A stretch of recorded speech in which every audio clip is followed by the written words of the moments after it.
আমরা 60 টাকা 70 টাকা 80 টাকা হিসাব নাই। আপনি নিবেন 40 টাকা কেজি, নানলে বাগেন ধরে নেন। আসসালামু আলাইকুম স্যার। আসসালামু আলাইকুম স্যার। না স্যার, আমরা নিজে করে মানুষ না, আমরা করে লোকে বাদাম যাবো, আমরা 100 টাকা দিই। চাচা হ্যাঁ, তরমুজ কি করে বেচতাছুন? 40 টাকা কেজি। কি 40 টাকা কেজি। কেজি ধরে? হ্যাঁ, কেজি ধরে। তাহলে পিস হিসেবে বিক্রি হয় না? না ভাই, আমরা পিস হিসাবে কিনে নিই, কিন্তু কেজি ধরে বেশি। পিস হিসেবে কিনে নেই কেজি ধরে বেচুন? হ্যাঁ। এটা তো বেআইনি বেচা। আরে আইন বিয়ানি কি আপনার কাছ থেকে আমরা শিখতে হইব? আপনি তো নুস নিবেন, না নিলে বাগেন।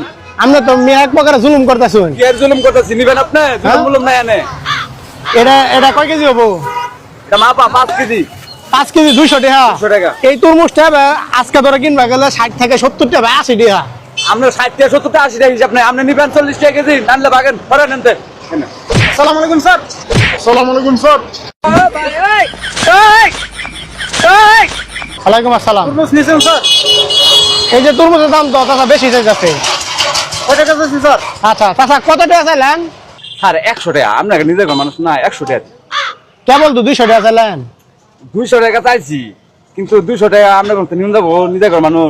আপনার কাছে 100 টাকা যদি দেন, তাও আমার 20 টাকা লাভ থাকবো স্যার। 20 টাকা লাভ থাকবো স্যার। কথাটা পাল্টে গেল একটি স্যালুটে, কি কথা কি হয়ে গেল রে।